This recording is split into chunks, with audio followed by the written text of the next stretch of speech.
Hello and welcome back, everyone. This buffs and debuffs breakdown has been a heck of a trip, but it's almost done. This final video is going to cover some of the most fiddly little aspects of Raid. Effects. They're like buffs or debuffs, kind of, except they happen instantly, and some of them have some very unusual interactions. Let's get into it. Speaking of straightforward, this effect is quite simple.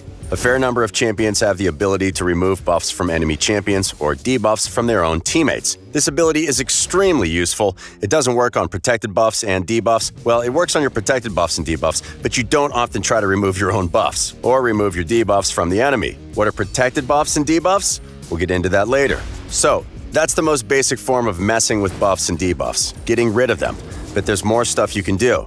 Stealing a buff shifts a buff from the enemy onto you. It brings its duration along for the ride. This effect isn't a debuff, so it can't be blocked with block debuffs. That buff can actually get stolen, but it can be resisted. Transferring a debuff is the same as stealing a buff, but in reverse. You take your nasty debuffs and you foist them off on an enemy champion.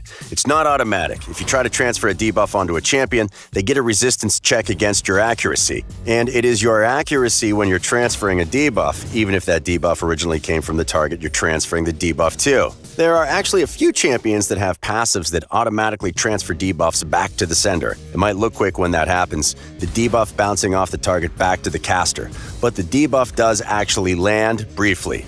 It can't stop the transfer, of course, even if the debuff is stun, fear, or freeze. That also means that if you have block debuffs on, or you have high resistance and the enemy has low accuracy, you can't do an instant transfer like that. All the enemy's incoming debuffs will fizzle before they land, so you can't send them back. In the same way, if the champion you're trying to transfer your debuff to has block debuffs, or you fail your accuracy test and they resist it, the debuff will never arrive, but you'll still get rid of it, so it becomes something more like remove debuff. Still powerful. Oh, and you can't transfer protected debuffs. Alright, we should probably talk about what protected buffs and debuffs are. You might have noticed that some buffs and debuffs get a very fancy yellow border. What's up with that? Well, that marks that a buff or debuff is protected. Protected buffs can't be removed or stolen by enemy champions, nor can they have their durations decreased or increased by the other team. Basically, a protected buff ignores any of your enemy's attempts to fiddle with it, though it can be blocked entirely if your target has a block buff's debuff on them. Protected debuffs are the same deal. The enemy team can't remove or transfer the debuff or decrease its duration. As we mentioned earlier, though, you can remove your own protected buffs and debuffs even if the enemy can't. Watch for skills that remove your own buffs or debuffs and make sure they're worth it. There are some special protected buffs and debuffs that are completely immune to not just the enemy team's influence, but your own as well. That means you can't modify their duration in your favor, but it also means you can't accidentally remove them with another skill. These are called fully protected buffs or debuffs. They don't look any different from regular protected buffs or debuffs, so you'll have to check the skill descriptions. Okay, that interlude out of the way, we should talk about the other method for shifting around debuffs. Instead of transferring a debuff from your champion to an enemy champion, it's also possible to bounce a debuff directly back at the caster. No transfer necessary.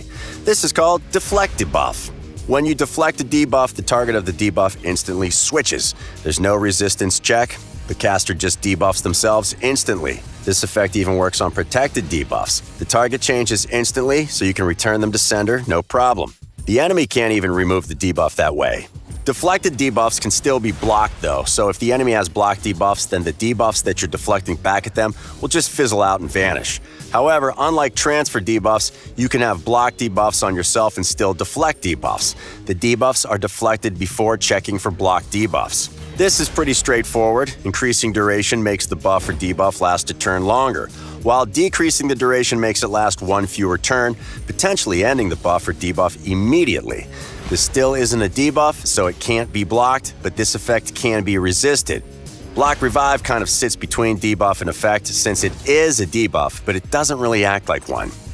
What it does is straightforward. Champions with Block Revive can't be revived, end of story. Unlike all other debuffs though, you can only apply Block Revive by killing an enemy champion using a skill that applies the debuff. It takes good timing.